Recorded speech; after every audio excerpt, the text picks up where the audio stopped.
Ladies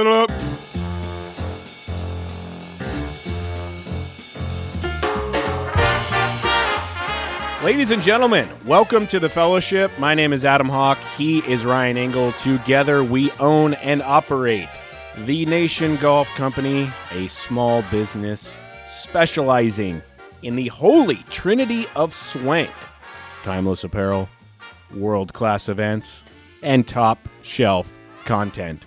Our sincere apologies for being a day late with the iPod broadcast this week. I will wear the tardiness completely, as my good friend Ruben Ortega likes to say. It's been a hell of a year this week. Now, before I get into it, let me check in with the captain of the SS Nation Golf, Ryan Engle. How are you today, my friend? I'm great! Well, that is good to hear, because in life there are three guarantees: death, taxes, and the Hawk family going down bad with a December illness. Though my superhero wife seems to be immune to it all, last year around this time, the stomach flu wrecked my daughter, my son, and me. This year, strep throat has made its way into the house. My 5-year-old son, Johnny, took a hyperspeed turn for the worse Saturday night after a beautiful Christmas worship service at our church. And Johnny started spraying vomit across our home like a late-night Indian Wells Country Club sprinkler during a cove run. And this continued through the night and into the morning, so my wife took him to urgent care, where he tested positive for strep throat. Luckily, my wife and daughter have been spared. I don't have it either, but I am just wrapping up, and you can hear it in my voice, a 14-day cold that started before the Black Friday live show and is still lingering around. Safe to say that taking shot ski brimmers and hanging out in the president's room till midnight did me no favors, and I've been paying the tax ever since. But if you're wondering why we missed our usual recording yesterday, it's because I stayed home to be with my ailing son so my wife wouldn't have to take him when she took my daughter to school and run other errands. I have often been criticized as a man that chooses everything before his family. This time I made the right decision. That said, I'm not the hero here. My wife is, and I want to shout her out right here, right now, off the top, because my goodness, folks, women are amazing, are they not? The maternal instincts of a mom are incredible. Dads get sick because their mind knows they are allowed to get sick and sit things out. Moms don't get sick because their minds know that someone has to step up. And if you're married with kids, you know exactly what I'm talking about. Moms are undefeated when it comes to caretaking, regardless of circumstances. Dads are borderline useless.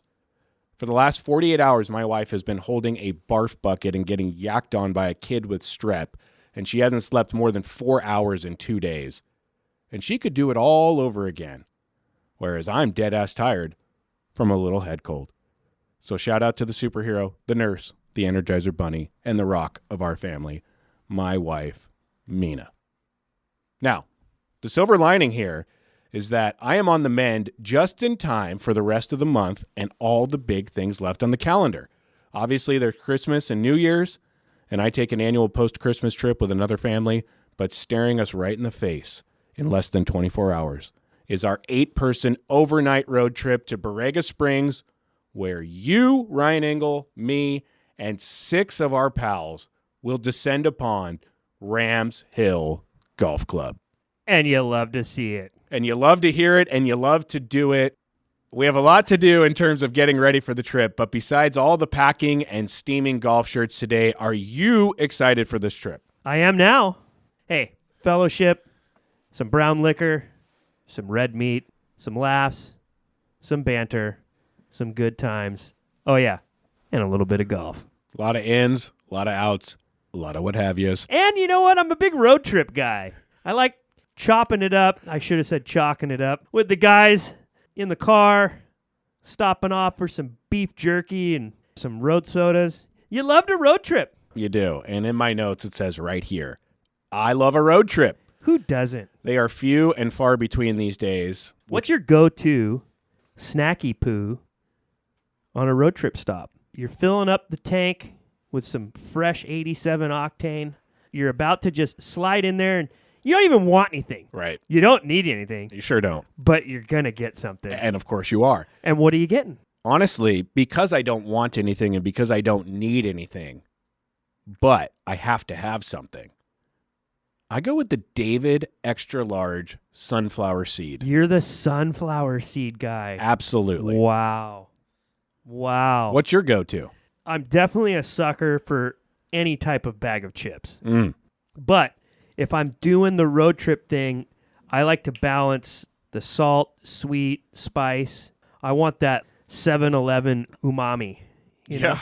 So I'm going some type of red meat, whether it be a bag of jerky or even those sausage sticks are kind of popular now. They're almost like Gucci Slim Jims. We just went through a box of them here. And then I'll go spicy on the chips, maybe like a little bit of a kettle jalapeno chip. And then I top that off with 2 beverages. One would be some type of coffee drink, and then something sweet, like a fucking Gatorade or a vitamin water, something kind of naughty. One after the other, and just wipe that chip schmagma on my jeans as I keep going and make a bundle of trash in my vehicle and just live the American dream, Adam. If I am going to get a chip, I will get a Funyun. Ooh, I was going to say, you look like a Funyun guy. Love the Funyuns. Absolutely love the Funyuns. Just like I love a golf trip, which are like white whales for a dude in his mid-30s with 2 kids and 2 jobs. Does this constitute going out to Rams Hill for an overnight trip and 2 tee times? Does that constitute, in your mind, as a golf trip? For me, it's just life, brother. Yeah. Okay. You know? It's just Wednesday for you. Yeah. This is a golf trip to me, and I can't wait to do it. I love the road, I love golf trips, and I love the fellowship, so I'm downright giddy for everything that is in front of us these next 48 hours. I've also never been to Rams Hill Golf Club. In fact, of the 8 people going tomorrow, only you and Thomas Wrighton have ever been. Really? This is a top 100 public golf course, according to Golf Digest, and that's top 100 in all of America. It's in the middle of nowhere, deep in a desert state park, and I have heard nothing but great things. Some people have said it's like playing golf on Mars, and no matter what hole you're on, you look around, and it's absolute nothingness for miles and miles. And if there's anything I need in my life right now, Engle, it is miles and miles of absolute nothingness. Okay. What are you going to shoot? We'll get there. Oh, will we? We will. Really? Top 100 golf course deep inside a state park in the middle of nowhere. And Rams Hill also just finished a total turf renovation, which is great for us because we're getting the course probably in its absolute purest condition. My buddy, who's a former college player, and I went to high school with him, John Kishimizu. He has a page on Instagram called Top 100 Golfer, and somewhat of a golf blog page where he plays top 100 courses and posts and writes about it and shows some pictures. And he actually just went to Rams Hill and mentioned that the greens were changed to Bermuda, and he said they were firm and fast. So I'm really interested to see that. You know, we have such a great crew going with us. We could go play Blythe Country Club on Lake Havasu, pitch and putt, and have a good time. So we're definitely going to bring the fun, but we're excited that Rams Hill is going to make us drink from the top shelf for once. The crew is you, me, Justin Jung, Thomas Wrighton, Mike and Scott Nolan, the Nolan brothers of Howie's Market. I call them the Howie brothers. Sure. Jorge Hill and Wyatt Leach. A.K.A. Barbara Streisand. Yes. A.K.A. the Y guy from Zico. Great crew. Thank you to Will Mayo, the mayor of golf. You cannot spell mayor without Mayo, for making this trip possible. We are so grateful to be doing it, and we will be great stewards of your golf club. Nothing like a midweek golf trip with 7 of your closest buddies. There's a simulator in the garage, so if you haven't had enough golf when you get back to the house that we're staying at, there's a simulator to play, more golf. And there are poker, chips, and cards. And as you know, I'm a no-limit Texas Hold'em junkie. I've already told the group, the cards are in the air. We're going to get some chips on the felt, and we're playing poker. Damn near killed her. Oh, gosh. Craig Dunlap, ladies and gentlemen. We're not playing poker. Yes, we are. No, we're not. You don't want to play poker. Poker's like playing fucking Monopoly. It takes hours, dude. No. We're not wasting our whole night playing fucking poker. You can get up from the table whenever you want. Oh, my God. You can say, okay, I turned my 20 into 40. All right, I'm going to tell you right now, I'm going to get up from the table now and not come back. How does that promote the fellowship? That is such a selfish thing to do amongst each other. Oh, really? Yes. 8 guys sitting around a table, jaw-jacking, drinking brown liquor, playing cards. I don't know, man. This isn't Vegas. We're not. That's what poker's like on a television show. A social home game is so much different than grinding at a casino with your hood over your head and headphones in. Poker is like the fantasy football of fellowship. No. Yep. Incorrect. Nope. Really. This podcast gets support from our friends at Howie's Market. Howie's Market is your one-stop destination for full-service grocery, including the best meat and fish departments in all of Southern California. And don't forget about the hooch, Adam. Howie's Market also offers the finest wines and spirits and a wide variety of craft beer selections. And if that's not enough, and why should it be, Howie's Market hosts monthly wine tastings and parking lot barbecues every single weekend. We're talking tri-tip sandies, half chickens, baby back ribs, all beef hot dogs, and more. No wonder they were voted the best butcher by Los Angeles Magazine. So head on down to Howie's Market, open 7 days a week and conveniently located in the heart of the San Gabriel Valley at 6580 North San Gabriel Boulevard. Stop on in and tell them Nation Golf sent you. And give them a follow on Instagram at Howie's Market. Very quickly on our own personal golf journeys, I saw that you played Indian Wells Country Club a week ago with Tommy De La Soul my God. and Dana Shapiro. My goodness, that place in your video looked incredible. I swear, Indian Wells in the winter looks fake. Just absolute lush Purina dog chow. Well, when you come into the overseed time of the year out in the desert, there's 2 types of members. There's those that only think calendar, and there are those that are smart human beings. All right. The ones that only think calendar are like, I'm paying these monthlies and I want it closed the least amount of time possible so I can get on out there and play while the greens are slow and the grass is young and just fuck the course up. Okay, listen, pal. We're talking about soil temperatures and getting this Bermuda to go away and the rye to strengthen its roots, brother. If you can get that stuff down into the soil and the right temperature, then you can start mowing it tight, and then you start getting a pure golf course. Long story longer, a month isn't enough. And they do that because you got to at least do that. It's the bare minimum.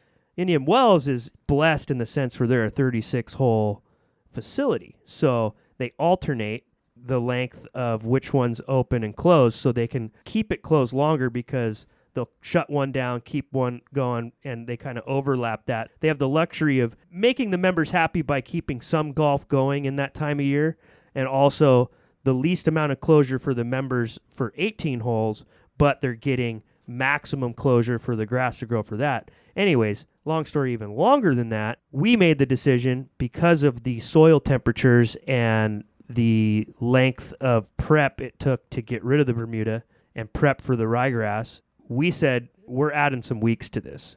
And the members were pissed because they're like, what the hell? And we're like, dude, you're going to thank us in a month.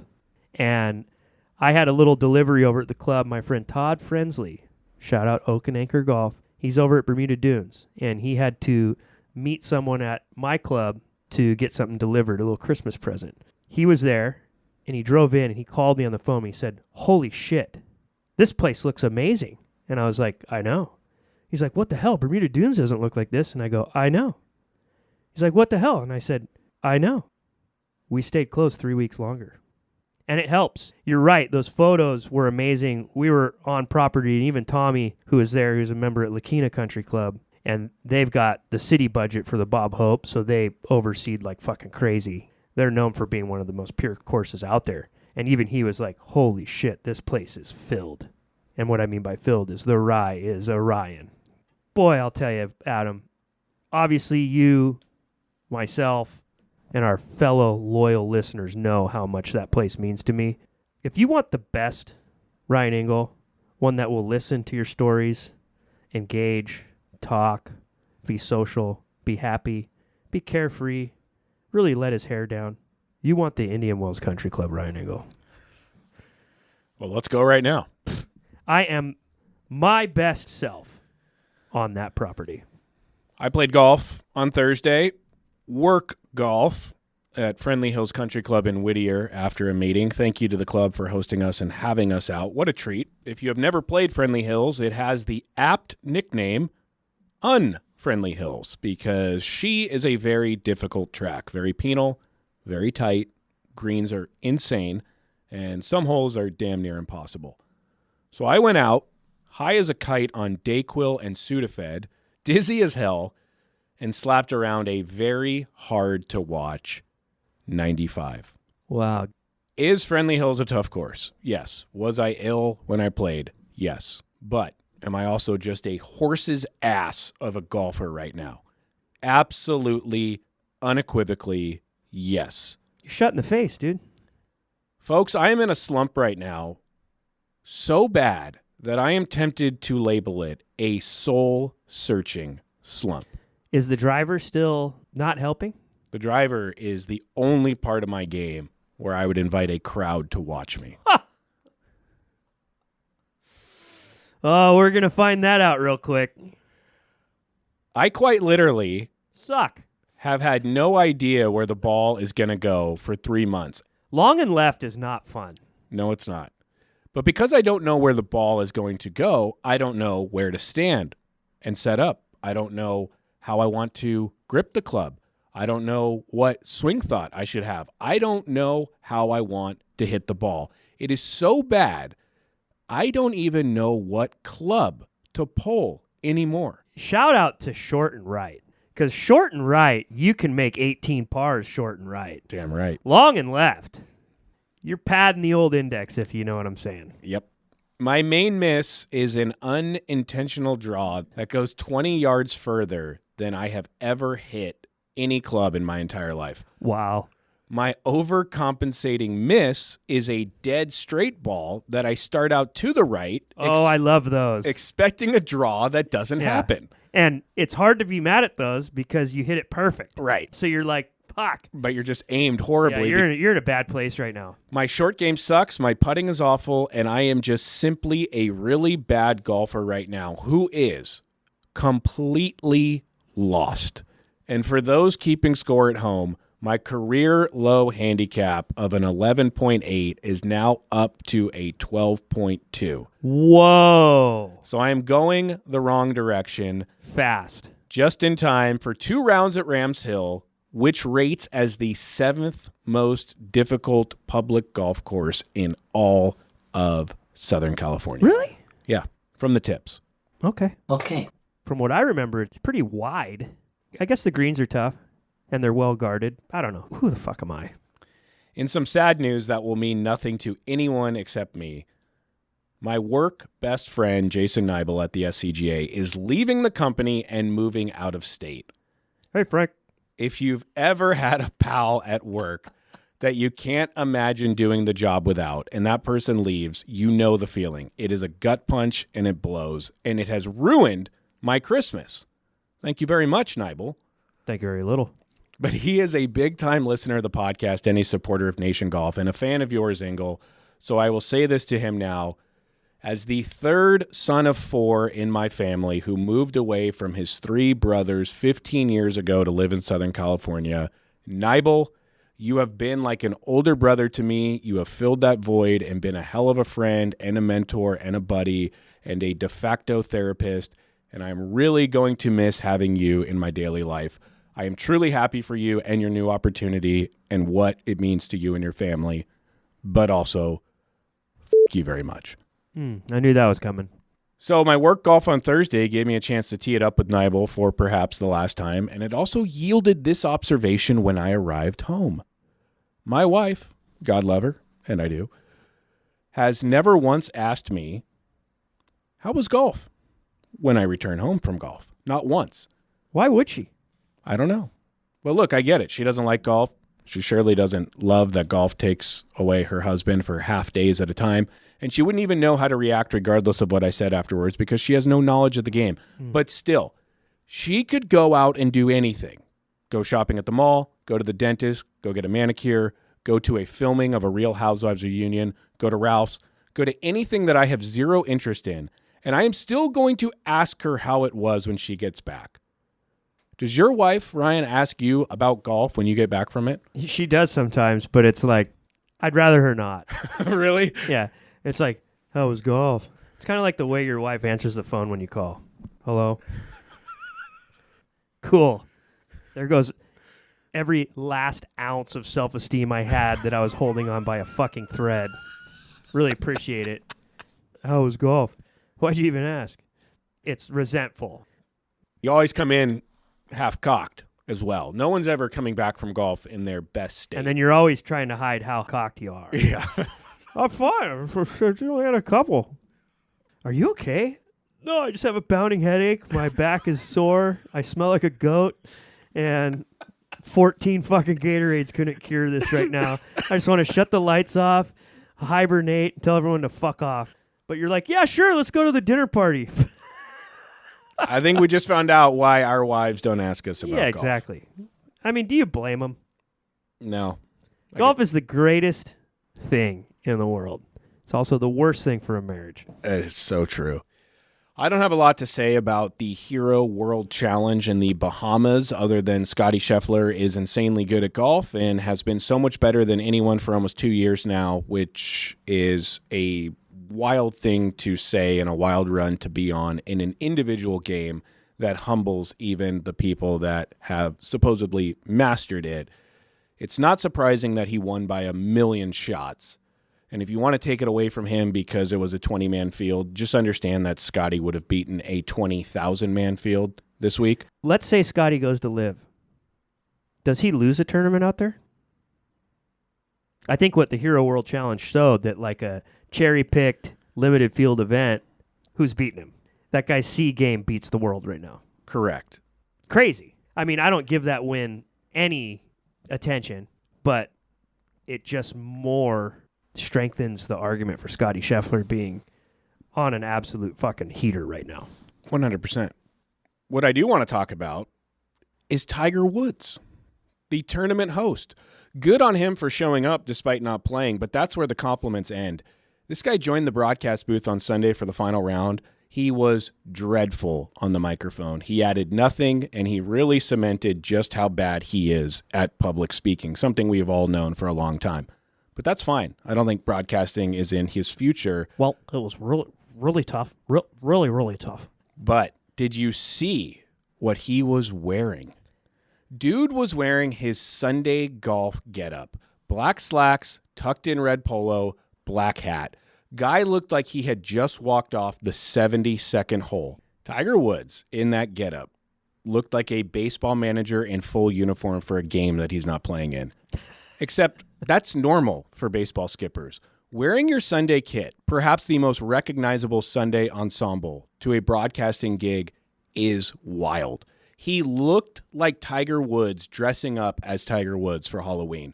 Lars Lewis wearing golf shoes to an art show cannot believe this guy's look. Okay. Lars Lewis wearing golf shoes to a USC football game thinks that was weird. Okay. Lars Lewis wearing golf shoes on the can while watching soccer games full blast wonders what the hell Eldrick was doing. Okay. Tiger is so toasted, dude. I love Tiger Woods, always have, always will. But is he more of a dork than a cool guy at this point? He always has been. Everybody knows that. I think what it shows is that all you guys are real dorks because you weren't able to see through that. The fact that people actually bought and digested the falsehood of him being a cool guy, I think just shows that you guys are all dorks. And that's fine. That's fine. What I really want to know is this. If Tiger was still sponsored by Nike, Nikkei, is he wearing that getup in the booth on Sunday, or did he only do it because he has to hawk his new clothing line at all costs? again, weird to choose that. But to choose those sneaks with the black pants, for one, they don't match. For two, you're wearing fucking running shoes with slacks. Bro, you're a billionaire? You go to fancy clubs and fancy dinners? This is what's wrong. We've lost all traditions and decorum for proper events. If you think Ryan Engle is about to calm down, I can assure you he's not, because this next topic is only going to further rile him up. Ladies and gentlemen, for 2 years now, we have all wondered out loud, what will the PGA Tour do to counter the existence of LIV Golf? Never mind that the Tour doesn't need to counter LIV Golf because no one watches LIV Golf, regardless of the amount of money LIV spends taking their top-tier talent. The Tour is threatened. And so in the time that LIV has launched, the Tour has done a number of things to try to counter LIV Golf. One of them was fragmenting their tour with these elevated signature events, which has only made things more confusing.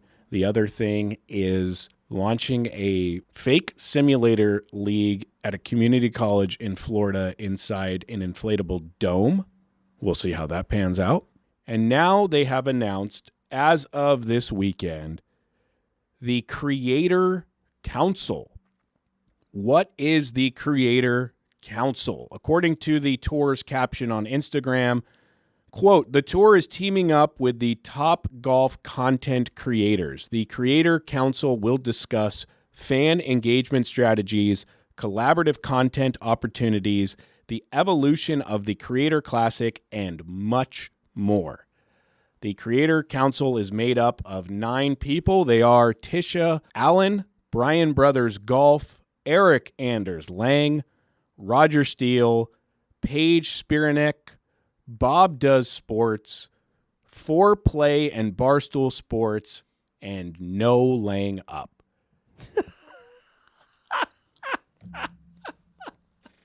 It's easy to point the finger at that circus full of idiots, but the bigger picture, the bigger question, the more important topic is the pool of fandom is so bad.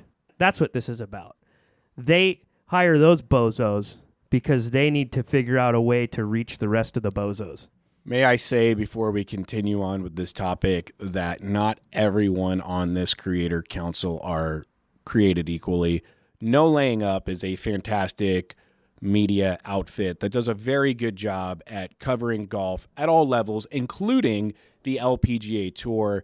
They are made up of some very smart people. Are they kind of dorky nerds? Sure. Yeah, they're golf dorks, but they know what they're doing. They do a good job. They actually would help bring some valuable stuff to the table. I'm a fan of No Laying Up. The rest of these people are just class A fucking narcissists. I will also say that Roger Steele brings something unique to the space at this point. So if I'm going to remove 2 people from your scorn, I will remove Roger Steele and No Laying Up. You're entitled to your own opinion, but I would like to say on the record that I am sheltering those 2 from my own personal distaste for this Creator Council. Look, dude, nerds are nerds, narcissists are narcissists.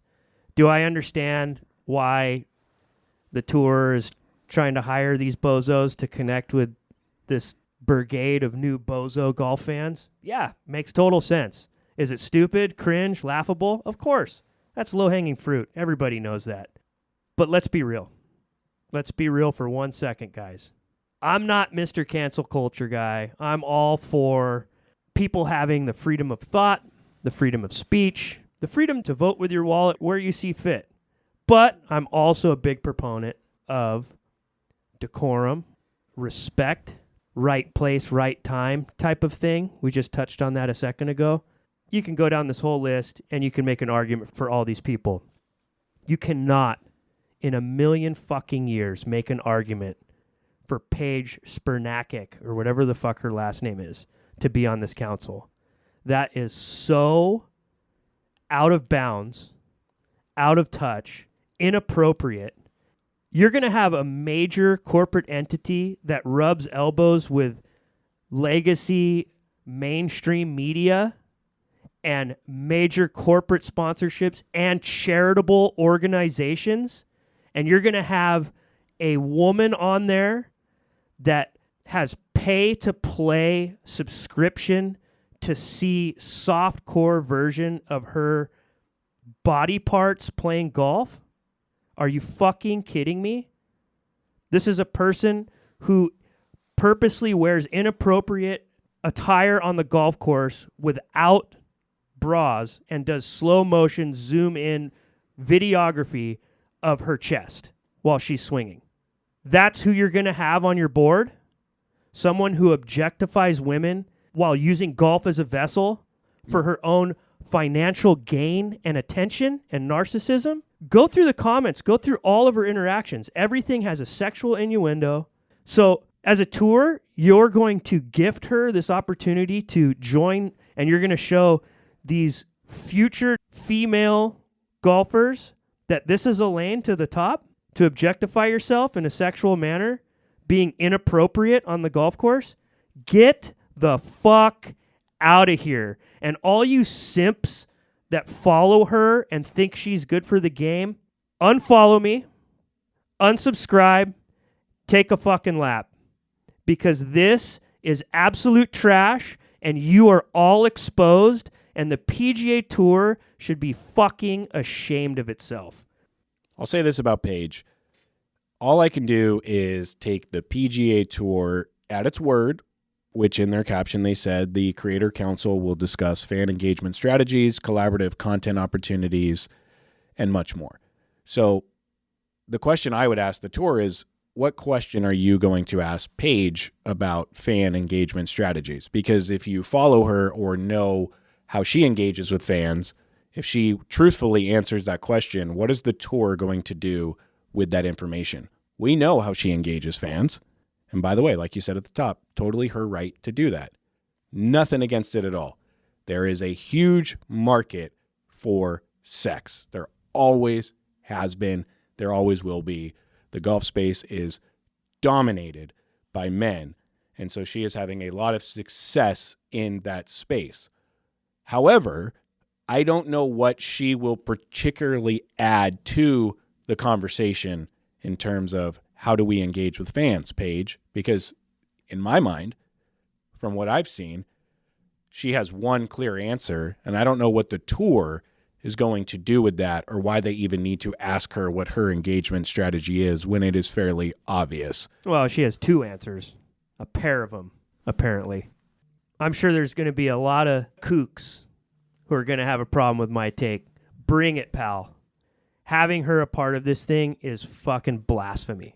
Well, when you say this thing, do you mean the Creator Council or do you mean the PGA Tour? Because I don't have enough respect for the Creator Council to care who's on it. It doesn't matter. It's aligned with the PGA Tour. They're announcing it. For them to even consider her, who made that call? Let's say you've been living under a fucking rock and you pull this up and you're like, oh, I wonder who these people are. And you click on their page to see who they are. You click on her page, you're praying that no one can see your phone. End of story. That's a shitter page. You only look at that when you're on the shitter. In fear of another human being seeing what the fuck you're looking at. Get out of here, dude. What a fucking joke, Adam. This is crazy. The fact we're even talking about this. Let's be clear. This is not an anti-woman take that you have. Everything I'm saying is pro-woman. Pro-woman. There's a time and place for all of this. You want to go to a titty bar? Be my guest. Don't put the titty bar on Sunday at noon during the PGA Tour simulcast. That's what I'm saying. Time and place. And I haven't even asked you about Eric Anders Lang yet. I mean, like I said, anyone on that list not a complete and total narcissist? Grow the game, guys. Keep growing it. Growing in the wrong direction, dude. Well, to me, this is a fairly obvious play by the PGA Tour to gravy train off of the massive followings from these 9 different entities and to capitalize on the peak popularity of golf. If you put these 9 different entities inside of one Instagram post and tag them all, they will all share it to their respective audiences. Their audiences will engage, and the PGA Tour will have its top post of the year. And right now, there are over 600 comments on this post alone, which is about 550 more than the PGA Tour gets on anything that they post. Somewhere golf just literally went from being outdoors and respecting those who work hours on end to manicure these great properties. It went from being outdoors in the fresh air to just turning the fucking simulator on, because I feel like this whole industry has turned into a simulator. None of this feels real. Our drivers are made with AI. We have swing robots to figure out what shafts are better. And we've got these freaking narcissists trying to tell the PGA Tour what kind of things to post. We've been saying it for years. The Grow the Game thing was BS, and this is the result of it. It only gets worse from here. You've let down the bar of tradition and decorum in the name of anti-stuffiness, and what do you get in return? Narcissists and softcore porn directing the fucking future of the PGA Tour. What a fucking joke. Had the tour have called you to be on the Creators Council? No. First of all, how does a company that large, how do they even need that? Hire an agency of professionals, you fucking idiots. You can try to change it all you want. All you're going to do is at the end of your days have a blemish on your own life's scorecard by looking foolish and being on the wrong side of history. So congratulations. See you in hell, Johnny. I'll be wearing slacks. Thank you for your candid opinions on these things. If you want to direct your ire to anyone and you need to be heard about how outraged you are on what Ryan Engle just said, the @Tips from the Tips DMs are open, and Ryan will be sure to respond to anyone who has a problem with everything he just said. Yeah, and if you have a problem with what I said, I invite your wife, girlfriend, fiance, or significant other to look on Paige's page at the same time. I fucking dare you. How about that?